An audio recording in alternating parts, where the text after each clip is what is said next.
thank you so much for all of your contributions, both the presenters, the discussion panels, the members of the audience. This has been a fantastic day.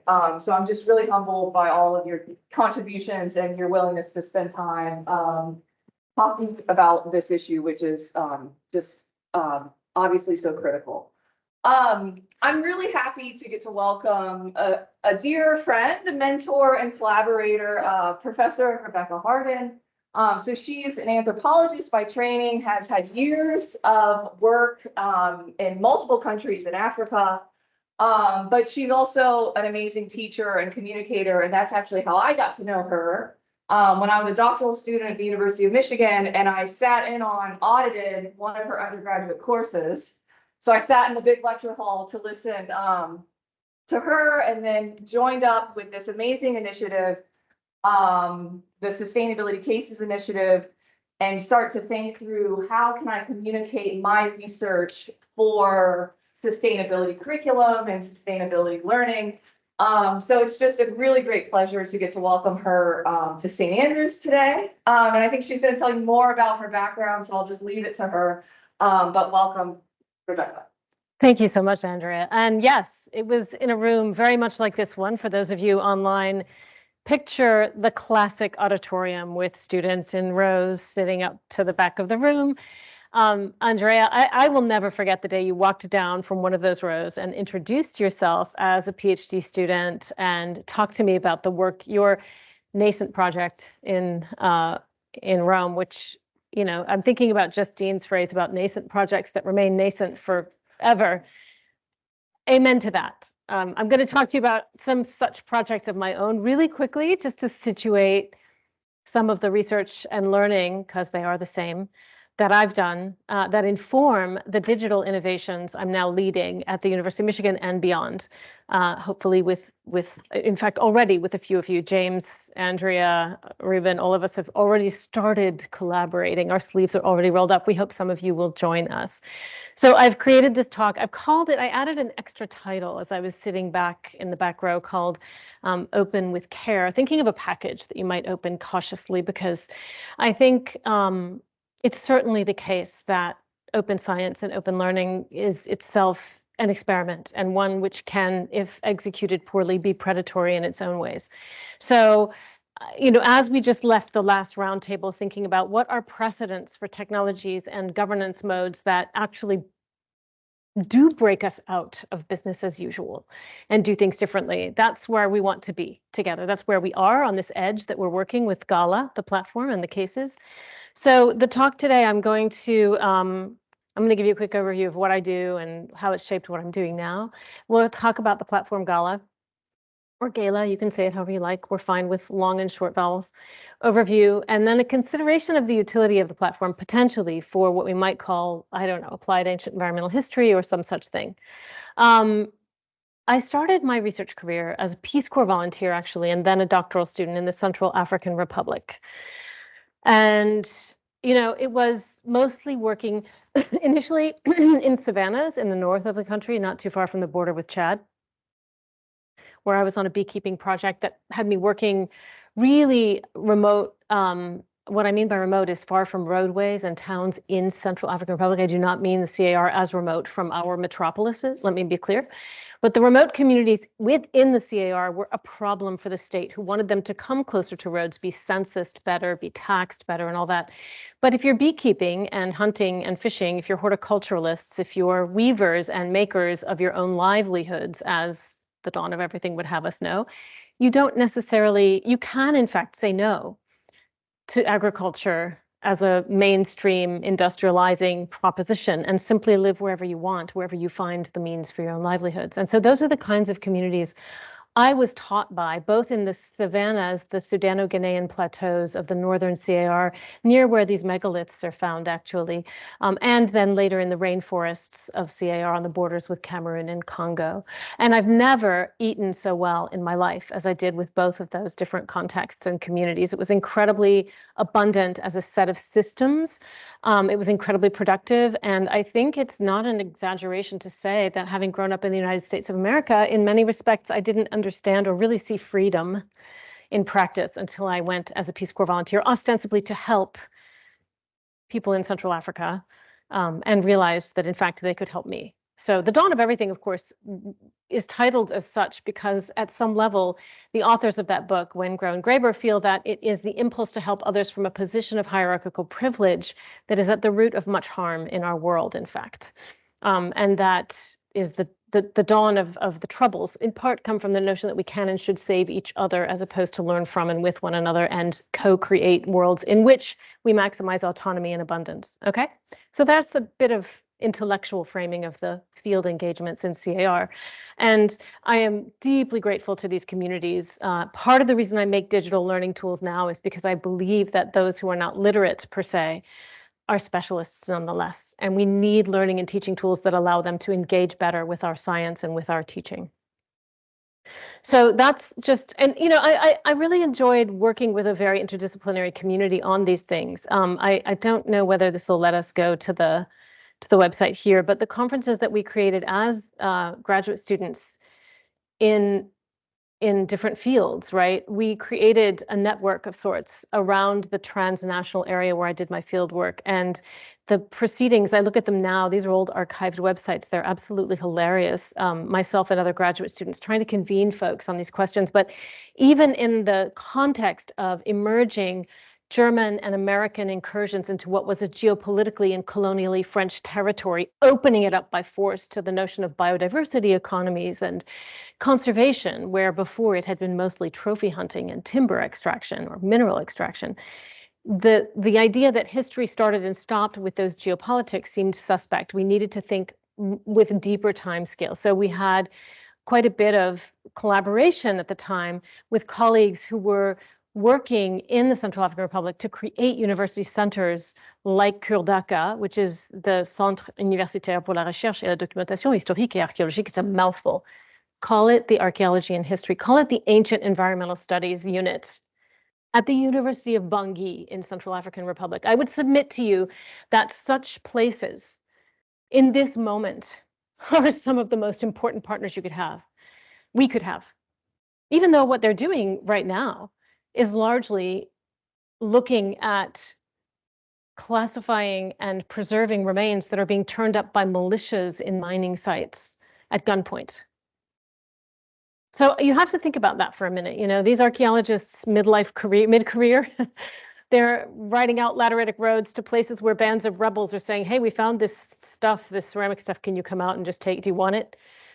It's an unsafe, challenging proposition to continue building the knowledge base that began with the megaliths of Boar and the French archaeologists like Raymond Lanfranchi and Pierre Vidal, who did the initial carbon dating of those and emphasized in so doing some of the commonalities in human experiences of death, of loss, of ritual that connect megaliths in Africa with those here in the UK.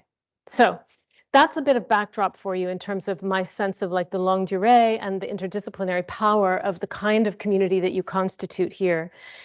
I subsequently did some work in South Africa, which was more with linguistic anthropology colleagues. It was certainly a scenario where the possibility of doing long-term work was quite a bit more clear in the sense that, let's see if I can get these slides to track with me. I am going to lose them if I go to different websites, I bet. Let's see what we can do. So resume. Yeah, there we go. So South Africa, very different groups of indigenous peoples, right? I had been working with forest foragers, hunters and gatherers in the Central African Republic. In South Africa, I had the privilege of working with pastoralists or former pastoralists, Tswana speakers who had historically migrated across, again, it was a border zone, right, with Botswana, the current state we think of as Botswana.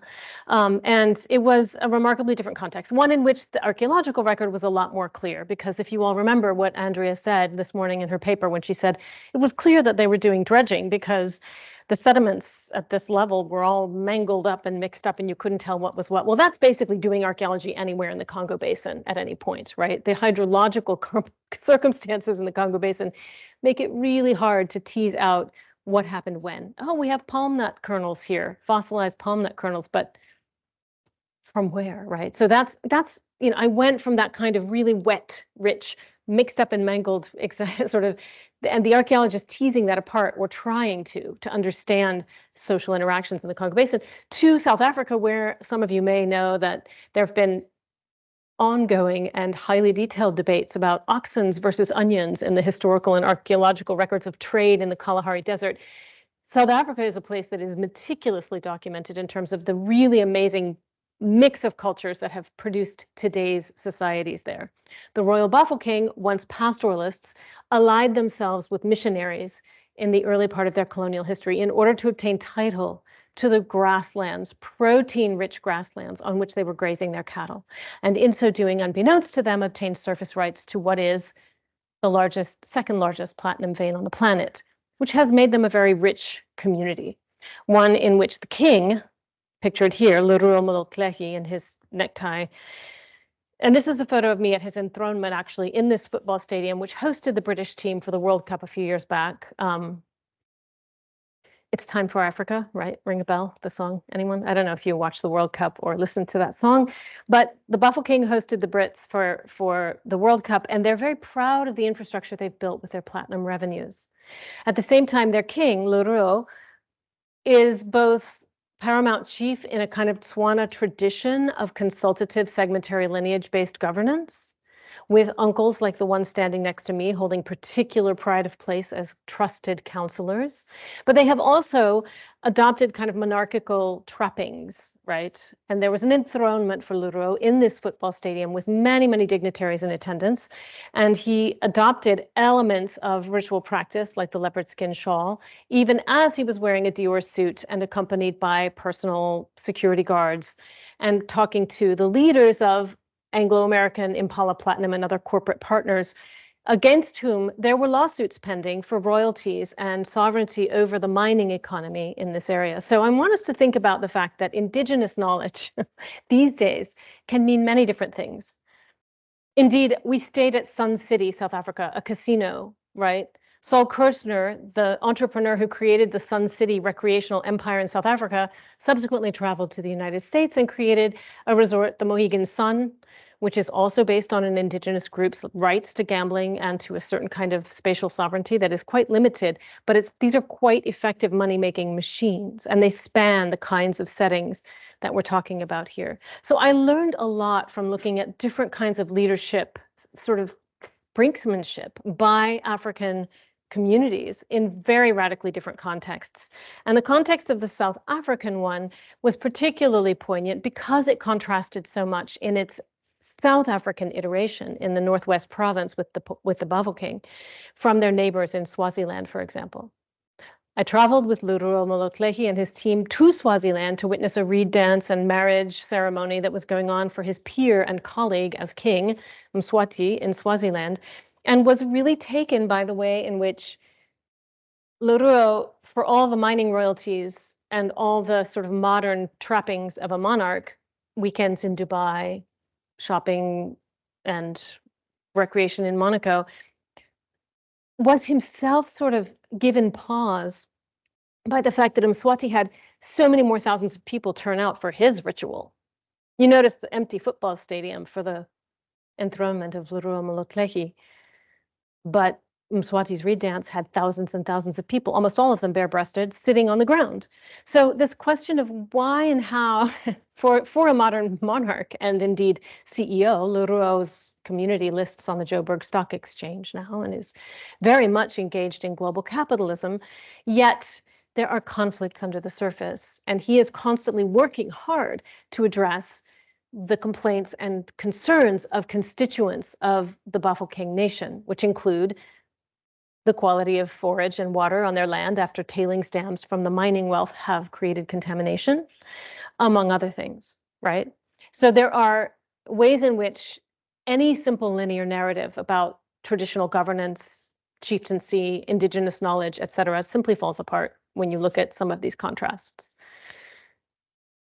Multivariate indeed. Complex indeed. And these were take-home messages from me as a young scholar about what might be possible. I was so fortunate to be able to study in two different parts of the African continent in which deep histories of global interaction and trade and conflicting, colliding forms of governance both existed. In the Congo Basin, as in South Africa, the governance modes and the currencies, the actual monetary forms, and the practices of private concessionaires. Oh, there's a term, concessions, right? I'm fascinated by the term concessions.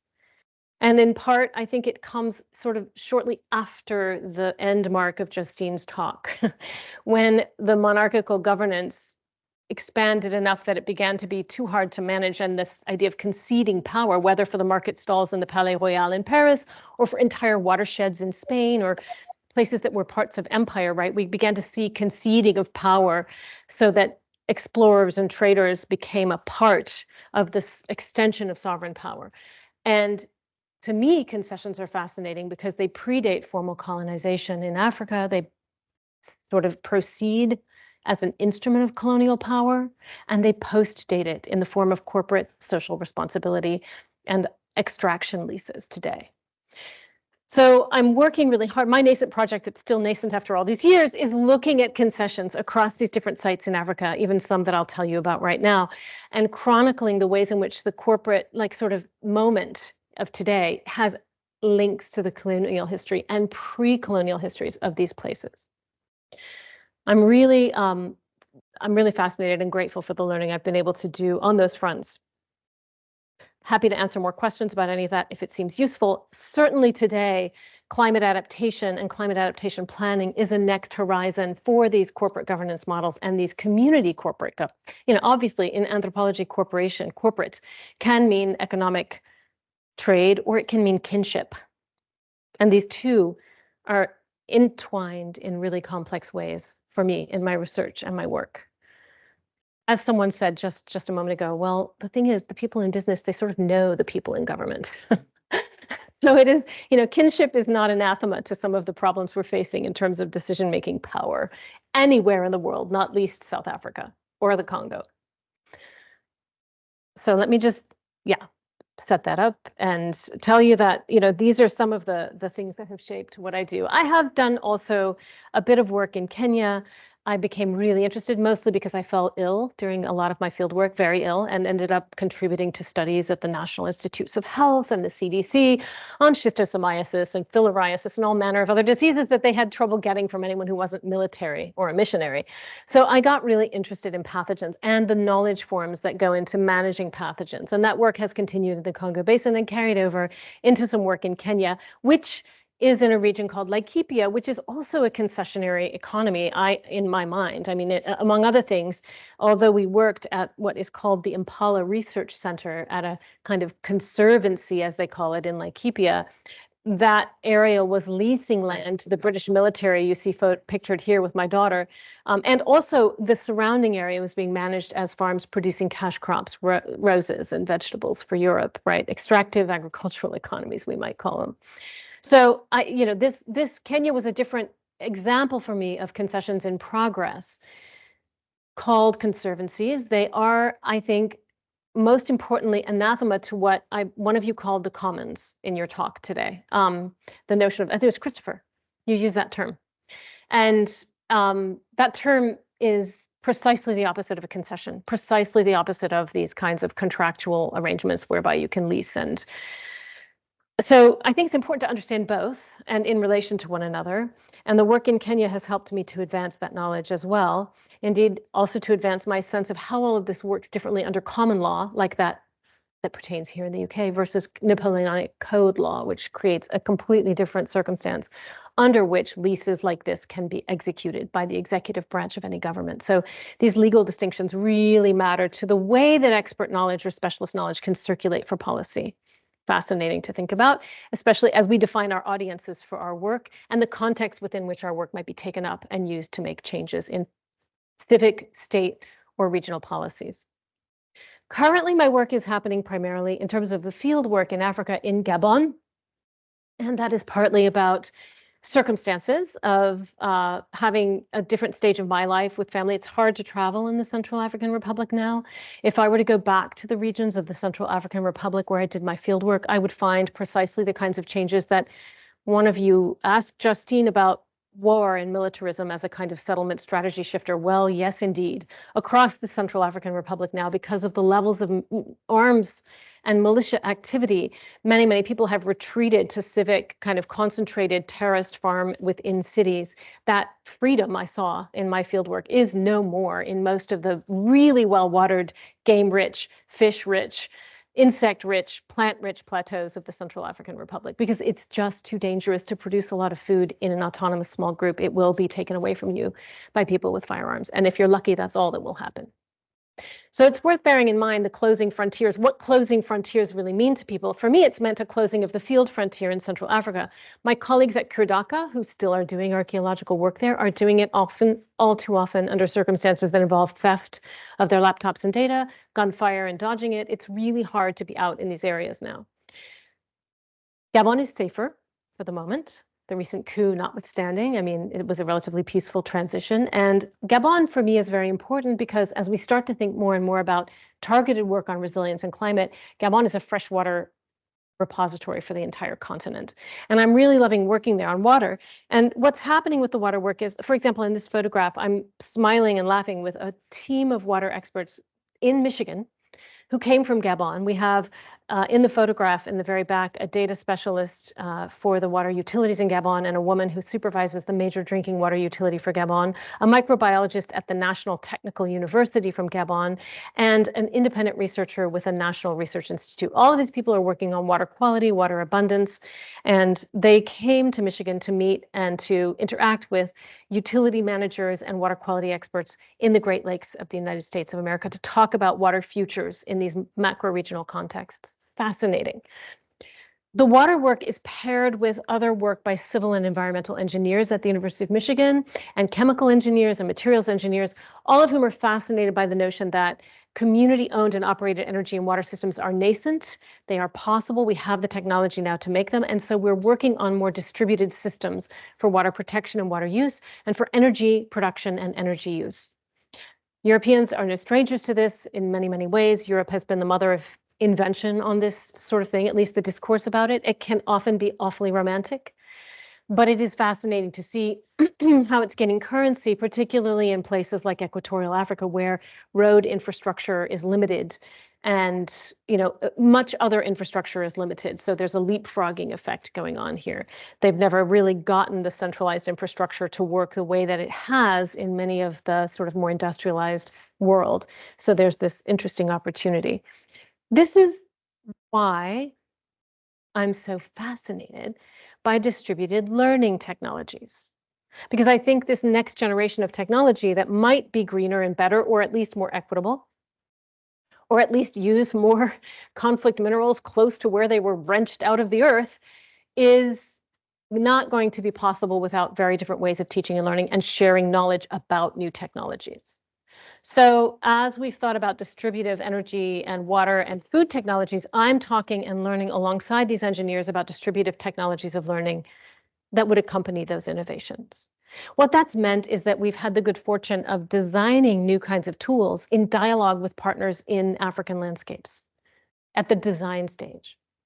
And that is just an inestimable advantage for me to be able to do that, to build this in, not to build a tool in a university and then diffuse it to those who might need it in Africa or elsewhere, but to build it out of dialogue and practice with colleagues in Africa and elsewhere and bring it into our classrooms in the university. It started for me really, though, with a sustained interest in the radio. The student radio station at the University of Michigan is called WCBN FM Ann Arbor. It is a federally compliant radio station that broadcasts 24/7, but it's student run and community run. And it's a really remarkable space, as you may be able to see from this photo of the water utility manager from Gabon that I mentioned earlier in an interview scenario with me. The studios are an exuberantly anti-algorithmic space. Let's put it that way. It's, if you have live broadcasting going on 24/7 that is non-algorithmic, you're getting a very interesting mix of content from whoever is in that room and whoever their audiences may be. And I believe student radio is actually one of the most interesting examples, or it has been for me, of best practice in an era of encroaching, mushrooming algorithmic and sort of AI style tools. So it was from a group of sort of, I want to say, Well, it was computer science students who were also DJs and program managers at the station, and also kind of white hat hackers, to be honest with you, like who began to build this platform I'm going to tell you about now, which we call Gala. In fact, we decided on the name sitting in the studios of the radio station, and we thought, well, Gala's a good name because it's an apple that's grown in Michigan. It's really delicious, but it's also a party for a cause, though, not just a party. Like it's a party that has a mission.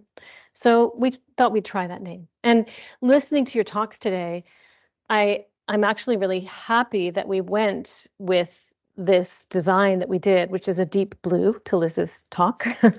And it's also one that sort of tries to emulate a rich and immersive experience of the kind that I think Christopher's talk evoked in talking about Plato's notion of groves and spaces where the sensory stimulation is deep and quiet, not frenetic, right? This is hard to create in a digital space today because most ad-driven digital experiences today have such a terrible cognitive effect on us where we have to filter out all the advertising and hone in on what we want to see. But Gala is being built not to market. We don't do any marketing. In fact, we don't do any outreach at all. It just grows by word of mouth. And it's built to be quiet and small. We have grown astonishingly slowly. It's been amazing.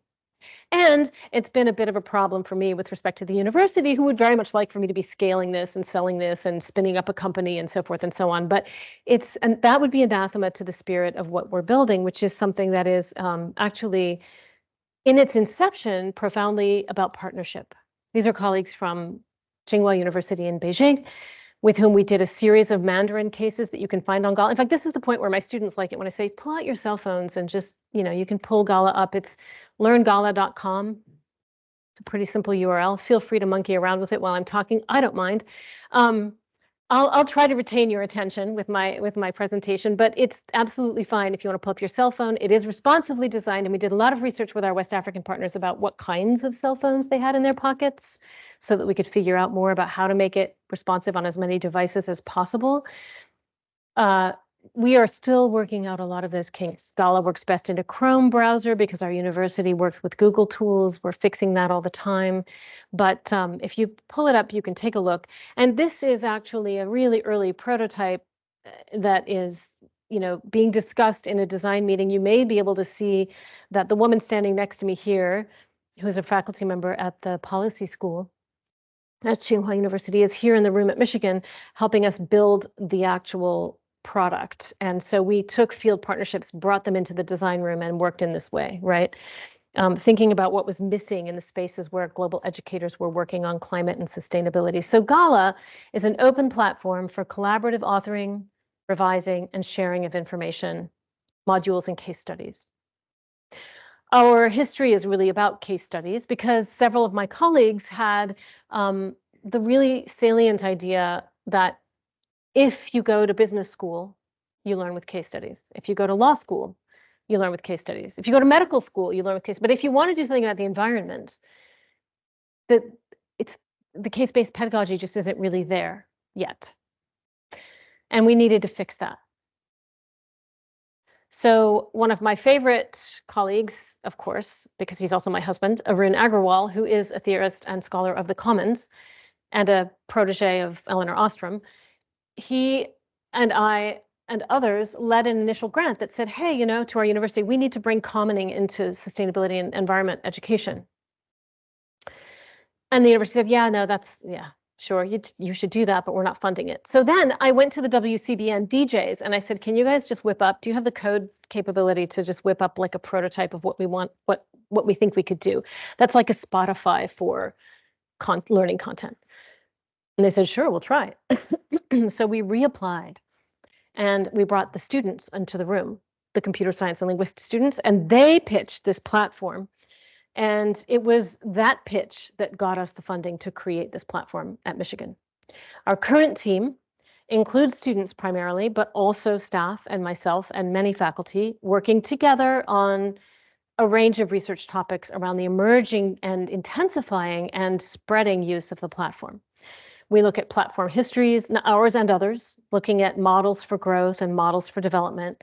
We look at the links of digital and place-based learning. We're really interested in this. And to Rowan's amazing talk about the tools and the way that many of your talks actually kind of honed in on different elements of learning.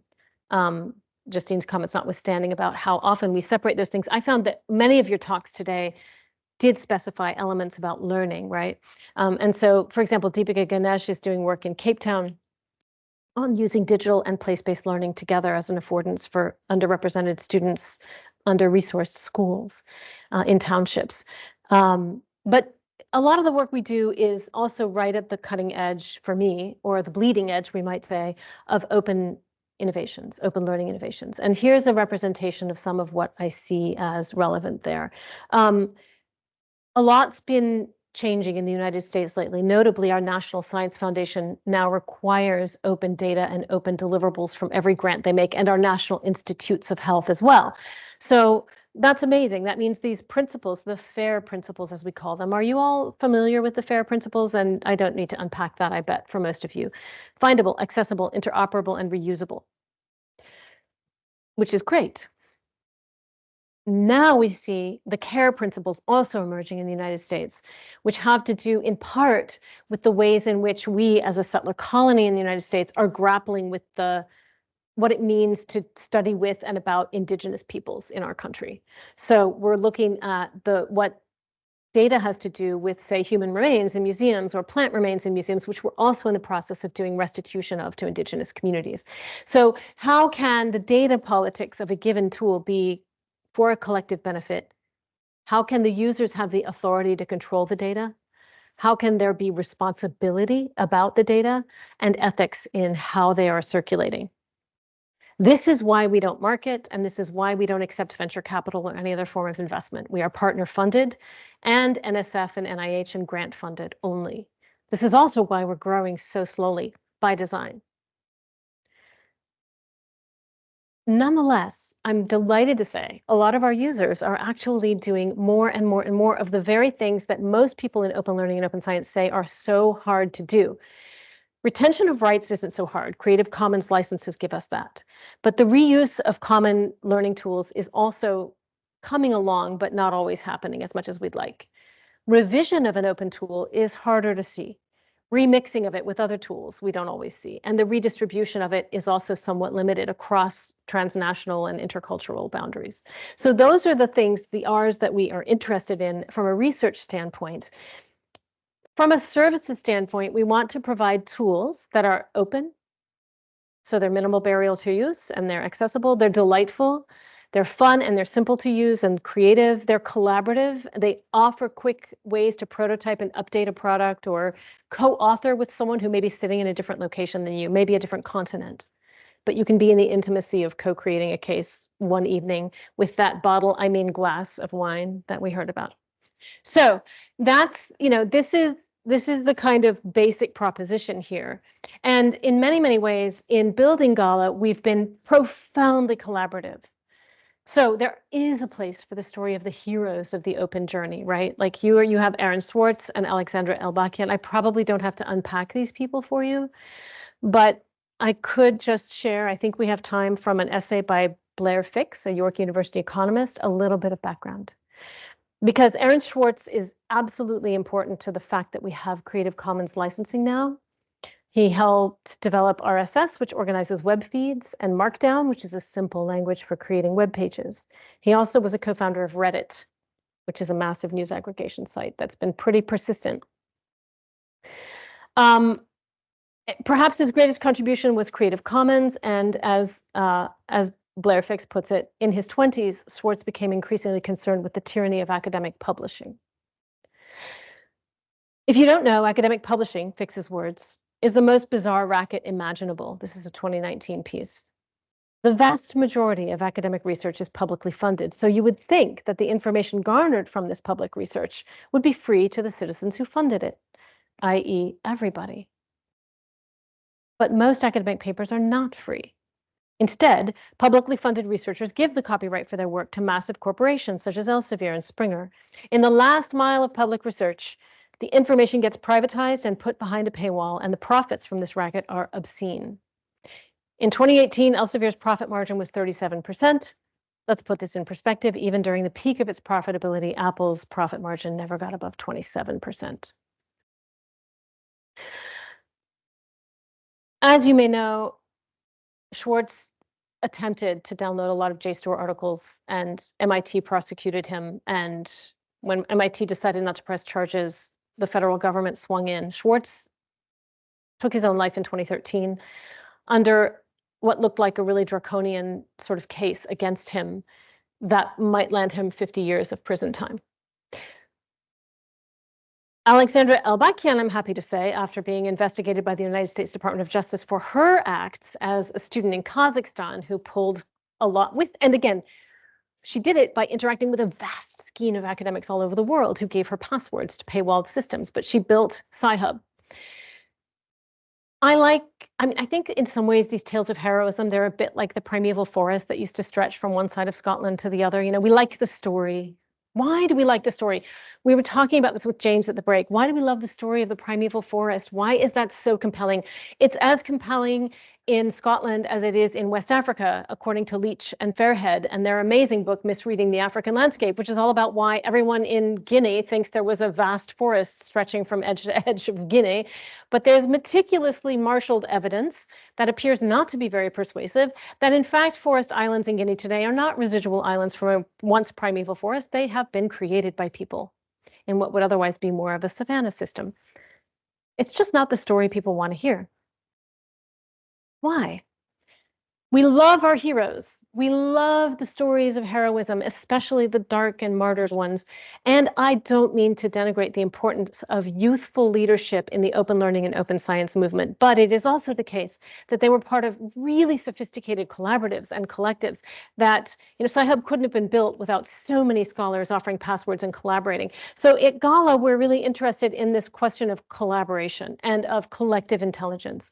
And in fact, from here, I'm going to the Netherlands to meet with a group of people who are running a consortium called Neurotech EU, which is a consortium of neurotechnology scientists and teachers from 8 different campuses across different European countries who need solutions for creating content together. And they're using Gala as a curricular tool. You can see their platform contributions if you look up, if you go to Gala and scroll down, you'll see different branded libraries, right?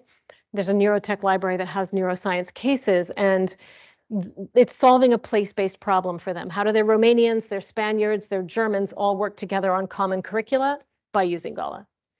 So that collaborative is really interested in machine-human interaction and collaboration. And that's a frontier that we are just beginning to get into with them in terms of collective intelligence and collaboration. I think it's one of the ones in the future that'll be really important. The point for us to just stop on today, I think, is that we make integration of different authors' contributions, including multimedia and interactive data tools, possible, even easy. And this link here on the slide is actually, it's actually to a blog entry from our, and I'll try to do this without losing the slideshow altogether, from our recent innovations about learning tools for authors that allow, better and better ways to create interactive data sets. We have a lot of users who are really interested, particularly our ecology users. If you look at the ocelots library, maybe I'll not try to go there. I'm afraid I won't be able to get back quickly enough to take your questions. But I do want to state that this is a very dynamic, evolving process in which our partners are driving the features that they need to see us develop, rather than the other way around, right? And they are helping us co-create those tools, which I find to be a constantly fascinating process and never, never dull. And it's increasingly decentralized as we have more and more partners that have, and in fact, a few years ago, we had a Zoom call, I think with Ruben and Andrea, and you guys were saying, hey, we really need these data dashboards to see what's happening with our content. More on that in a moment. For now, just know that it's about publishing and sharing modules. They could be case studies formally, or they could be just modules. And the neurotech folks are using this in a very interactive way with a lot of their software, not as cases, but as training modules, right? And you can then share curated collections, right? So you can create libraries that have, for example, the St. Andrews logo or some other logo that you might think pertains to all of you as a collective across the institutions represented today. And the history of how we create branded libraries is really just relational, right? You'll notice there's an NC State library, there's a McGill library, there's a multiple Michigan libraries, of course, because many units at Michigan are using this in different ways. So we have Michigan units with different branded libraries, but you can then customize reading lists that draw from your library and the libraries of others, right? So it's an open tool. And you can teach modules from any of the open libraries. The open library, by the way, is the little hand with a planet. That's the module that's the logo for open libraries. Let me be clear. We do not curate in any way the open library. Whatever people put up on the platform is there. It's the branded libraries where you see curation. And many of them have very particular ways in which they curate their content as a community. We don't do the content verification for accuracy. We don't do content verification for efficacy for learners. We don't do updates to content. Communities of users do that. But the more that we expand users, and you can see these tiles in the document, if you sign into the website with an email, you'll be able to have access to the documentation, right? Anyone can browse it and indeed use it for free, even without an email sign up. But if you sign up for the email, you'll get another layer of documentation and access to those who are using our platform. And you'll see that a lot of them are affected by our own research trajectories as a team. This green tech innovation, for example, comes out of the Gabon work. It's now National Science Foundation funded. It was once internally funded. This collaborative workforce training tool for drinking water was once foundation funded in a seed grant. Now it's being funded by the Environmental Protection Agency. So the relevance to policy, if you will, is baked in. If you get it right, you begin to do something interesting, and then you find those external partners to develop a more sophisticated branded library and a set of tools that can begin to enable concrete conversations about workforce reskilling, about professional certification, about competencies that have to do with climate response. Once again, we are constantly improving and iterating all of the content on the platform. When you publish something to the platform, and ultimately you as an author decide what you will publish, you can then update and change it over time if you like, right? It's easy to do, and you can invite others to co-author with you.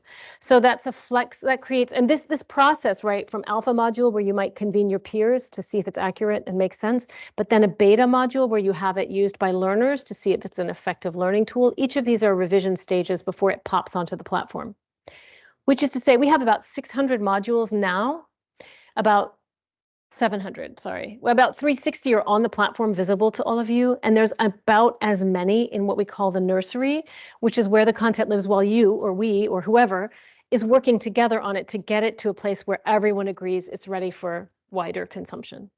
Does that make sense? Okay, so the nursery, again, staying with the grove metaphor, that's the ecology. And today has given me such a lexicon out of classics for all this. I'm so grateful to all of you. I can't wait to use those ideas in further thinking and work on this. But I do want to, sort of just point you to the ways in which much of what we're doing now with our communities is bringing us into interoperability with other platforms more and more as we grow. Sometimes that interoperability is with, EPA platforms, or in the case of the ocelots, for example, these Iowa State collaborators, it's Cubes Hub and BioQuest, which are really wonderful open platforms for biology teachers, right? It's been phenomenal to have that collaboration with other platforms. And sometimes it creates more inclusivity because Braid, for example, is a platform, Black tech platform built for people of color, Brown, Indigenous, and Black learners and young entrepreneurs who feel excluded by most mainstream tech spaces and need a more convivial and supportive way to share their stories of innovation. So linking to these kinds of tech, right, that leverage inclusivity is really, really important to us at Gala. The other thing that's emerging more and more is playful and interactive and gameful approaches. I don't know if any of you have played Wingspan. Is anyone familiar with Wingspan, or is it just a North American phenomenon? It's the most amazing game. It's on Steam, as I hope some of you are, because I bet most of your learners are. But it's also a board game, an actual board game for those of you who prefer like a cozy corner and your cup of tea and your board game night with your friends. You can do either with Wingspan. And right now, some of our users in the ecology kind of ocelots library are working on that kind of game creation around, well, there's one emerging around beetles because they've got they've DNA barcoded most beetle species in the world. So there's all this really cool gamefulness emerging that I think takes it to a whole nother level than where we started with Gala. And I'm so excited about these directions. Again, I claim them here in my talk with you, but the truth of the matter is these are our users, the ocelots themselves, online content, right? Online content for experiential learning about tropical forest ecosystems, tropical ecosystems, ocelots. That's an NSF-funded research collaborative network, and it's one among several that we collaborate with, and they bring us these amazing ideas. This photograph is a Zoom meeting recently, and you can see here Ed, our platform and program manager, who is more than responsible for so much that is delightful about Gala. You can see bioscience instructor from NC State, a developer and coder from the American Museum of Natural History, the specialist who did the DNA barcoding for all these beetles, me, and the PI of the project, Ann Russell. This is how we work across New York, Michigan, different countries, Brazil. I mean, it's wonderful. We just Zoom in to work on products together, and then the products come out in time on Gala and circulate in the world. For you all, I think one of the more important pieces, and one that I alluded to earlier, is this question of impact support. And I was really taken with, the way that our panels this afternoon helped me better understand the ways in which REF shapes your work. We define impact in certain ways, but I will just say that, both the way that cases get adapted, if you look for the cherries case on Gala, for example, you'll find both the souring climate university targeted one and the K-12 modified, same case adapted to K-12 learners. So that notion of being able to create something which then can be adapted for other learning audiences is a nice thing. And you could track for either of those two things on your Author dashboard how it's been used. The history of our dashboard is attributable to some of you. It's really, I think, Ruben who brought it up and said, hey, couldn't we do this? And we thought, well, we probably could. So now we are. And Ed says about this, I don't have a graphic for this yet. This is a message to you. But we're hoping to be able to represent some of the locales, like the languages in which a user's browser is set to, so as to understand countries that are browsing your case and what translations might be most effective for your case. A lot of our cases are in 2 languages. If you click on, for example, the wolf case, you'll find it in French, or the forest cases in Bolivia are in Spanish. The water cases in China are in Mandarin. So we're really building out that capacity. The other thing is that we have session dashboards that show session counts, which are people who read the page of a case beyond the overview page without an account, and other counts for people who have an account and use it deeply, including which features of it they use. So you, the author, can decide what you want to know about how your module is being used, and specifically which parts of it are being used. I think I'll knock off there, except to say that it's ongoing. It's an incredible challenge and an incredible journey. And I really very much hope that I've given you enough of a glimpse, not too much, that you can ask me questions and after today, get in touch and we can elaborate where we might go from here if you're interested in joining us in the experiment and using some of these tools, and or if you know of other platforms or learning management systems that you're already using that would dovetail with Gala well and make the whole thing work better for you. I want to thank you for your attention today. I want to bring it back to those learners in Africa and those leaders in Africa who have motivated me to think beyond the written word and beyond the paywall in working on tools for the future. And I want to thank all of you for giving me this remarkable world of ideas and thoughts from the ancient context with which to formulate the way that we look to the future. Thanks again.